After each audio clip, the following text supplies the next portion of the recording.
Miu Miu have had some incredible performance. So I have a few stats here for you. So Miu Miu sales jumped 89%, which is absolutely insane. Prada, as a brand, their retail sales went up by 7%. Miu Miu also saw 58% growth when compared to last year. And the reason why they attribute this growth is to Chinese clients being able to travel more where all the lockdowns are closed down. And there's a lot of shopping from a lot of Chinese consumers. They did say that their sales in the American market is a bit slow. So that's really interesting because the people that I see talking about the likes of Miu Miu the most on social media or in the media and magazines, it all seems to be Western magazines, but then those aren't the people that are buying it. It's very interesting, the disconnect between like fashion media and the consumers. And that's something I always talk about. It's just an interesting thing to observe. You also see that Miu Miu has more plans to open more retail space across the world, which will be very, very interesting. I mean, they have the financial growth now and the figures to justify more retail spaces.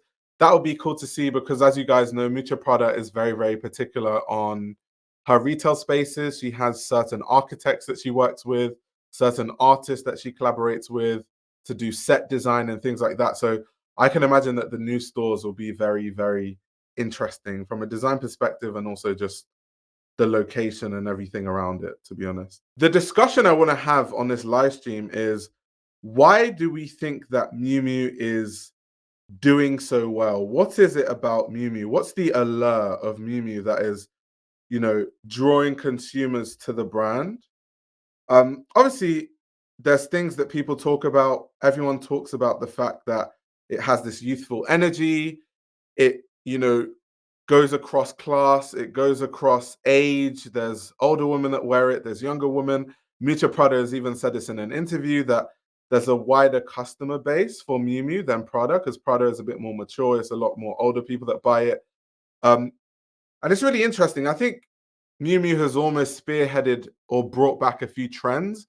I think of ballet core. That's one that really stands out to me. This sort of dressing like a ballerina and like ballet flats with the frilly socks that Miu Miu kind of brought back, and every girl on TikTok was wearing those sort of styles for a while. But it's all very, very interesting. Yeah, Caleb says she has a strong following in Asia. Yeah, I mean, that reflects in the financial reports, right? They were saying that most of the shopping has been from Chinese consumers that weren't, able to travel as much as they can now. And so they're seeing that affected in the actual sales of Miu Miu. Miu Miu is tapping into a certain popular zeitgeist among younger women now. Yeah, I agree.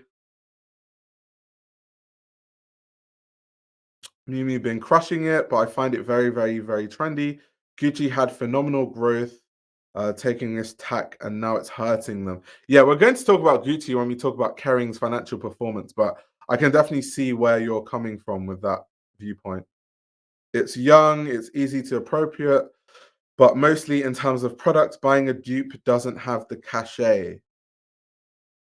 To be fair, I mean, most brands have dupes, especially a brand as big as Miu Miu, but the conversation around dupes doesn't really follow Miu Miu. Like, no one really talks about, you know, having fashion reps, fashion R reps Reddit for Miu Miu pieces. Leo, Leo has come with the controversy. Ballet core is so fucking stupid.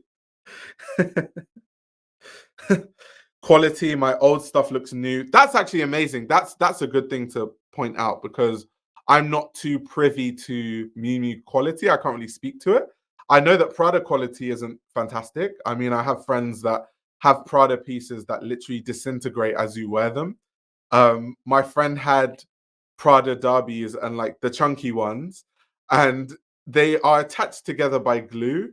And so one day she was walking and the sole literally detached from the upper because it isn't even sewn in, which I found really insane because those shoes cost like £900 or something insane like that. So yeah, Prada, I don't see Prada as like a brand that has really good quality. They used to, but it's good to hear that Miu Miu stuff is good. I hope that doesn't change because these brands, they see a little bit of growth and they're like, how can we grow even more? and then the quality goes down, and then they start cutting corners. So hopefully that doesn't happen. The styling, this is a really interesting comment, by the way, from Bernardo. The ballerinas, the panties, the glasses, the styling. The styling is really interesting because if I'm not mistaken, it's Lotta Volkova who is styling Miu Miu now, right? And Lotta obviously is very famous for her work with Demna.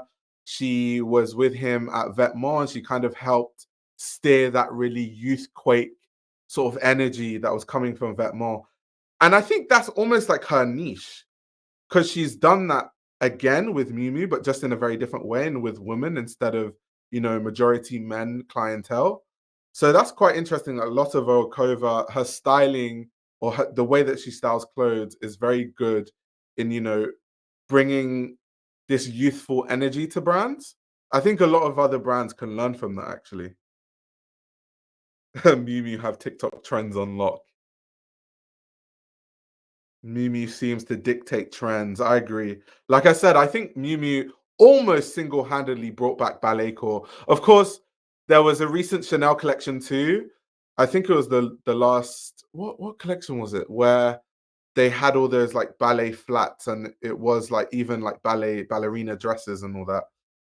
But I think that was inspired by Miu Miu because the Miu Miu collection came out 6 months before the Chanel one.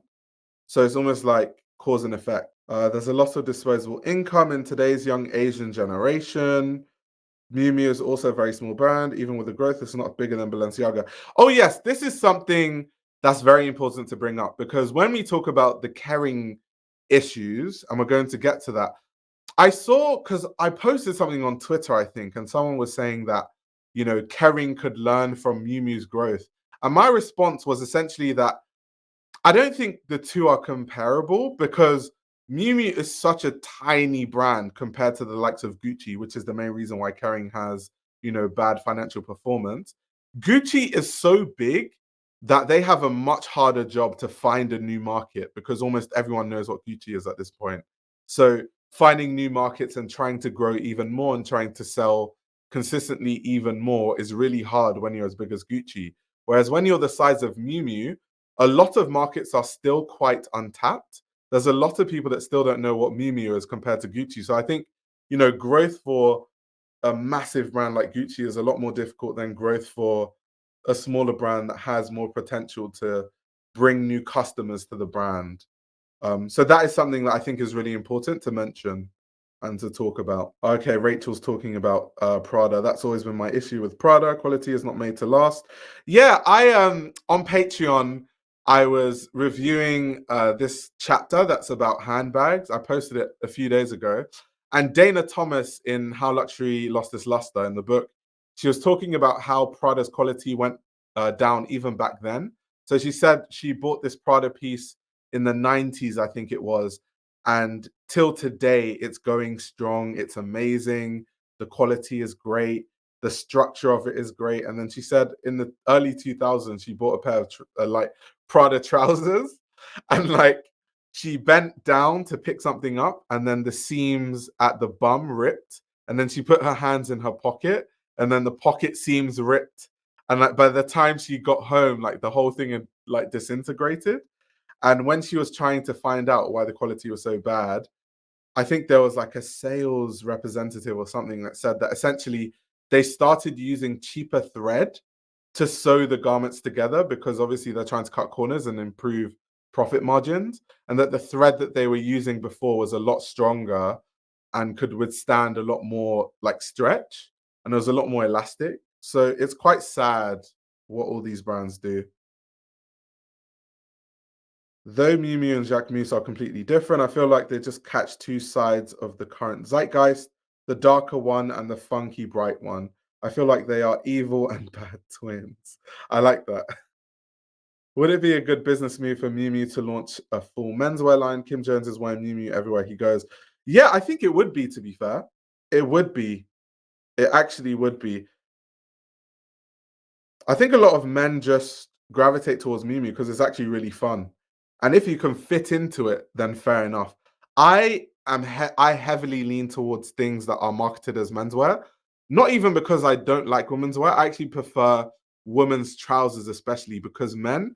I don't know if like companies just think that men don't like interesting trousers. But most shops, when you go to buy men's trousers, it's either straight fit or slim fit or skinny fit. When you go to women's sections, they have flares, bell bottom, like they have all sorts of stuff that we don't have. The only issue is I'm too tall to fit into any women's wear. I'm too tall and too big for women's wear to even work. Even women's only footwear, some of them stop at size 8. So I'm size 11 UK. That's US size 12. So I can't even fit into women's wear. So I don't even consider any women's wear ever when I think about buying clothes because I'm just too big for all of it. It's really only fashion people that don't like Dior Chanel collections. That's kind of true though. I learned this not too long ago, but I think it's important to note that the fashion community and customers are different. And what people see in stores, we don't see on the runway, and people forget that. Yeah, that's kind of so. The most recent video I posted, right, is the hot takes video where I was trying to make the argument that sometimes in this fashion bubble, a lot of people they're so convicted by their opinions based on a very tiny sample size of people that exist in this fashion space that we're in. And outside of this fashion space, people think completely different. And that's kind of what I was trying to allude to in the latest video that I posted, because they're like two completely different points of view. Well, let's see what Leo Johnson says. I think part of Miu Miu's growth might also be because they are relatively small / unknown in comparison to their competition and probably few outside of the fashion bubble. Oh yeah, that kind of alludes to what I said earlier about Miu Miu, it being easier for Miu Miu to have growth because there's a massive untapped market compared to the likes of like a Gucci or something like that. At Miu Miu, there's not a disconnect between the shows and the stores. You enter a Prada store, black nylon and triangle logos everywhere. I also read recently that because I almost never buy luxury. The only luxury item I've ever bought in my entire life was a Prada bucket hat because I really love the shape of Prada bucket hats compared to every other bucket hat. It just has a very interesting shape, and I like the fact that it's made with nylon because it's waterproof. And I used to wear it in the rain a lot. However, I did sell it because I just got tired of wearing it, and I guess I wanted to buy something else. But I initially bought that Prada bucket hat for I think £250, and I read somewhere now that they retail for like £600. So they've close to more than doubled in price. That's insane. There's no amount of inflation where you can tell me in the space of 3 to 4 years the price is more than double.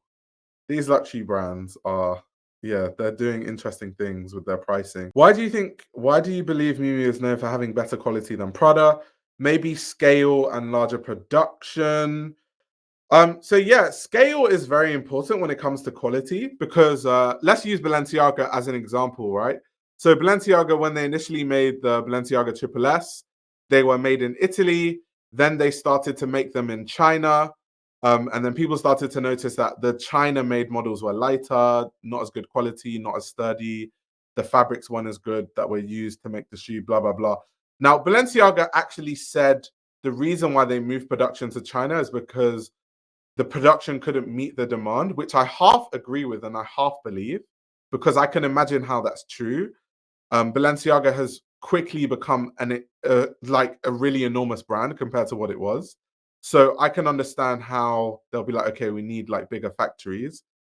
However, the quality also went down, and that's very well documented. So those two things can be true at once. But I think when production and scale is a lot smaller, it's easier to still produce in the likes of Italy and Portugal and Turkey and I don't know, France and stuff. But once you have to produce crazy quantities, you can't get away from, outsourcing to places that have bigger factories. And I must say, because there's so much stigma around China and producing in China, there's nothing inherently wrong with producing in China if you do it the right way.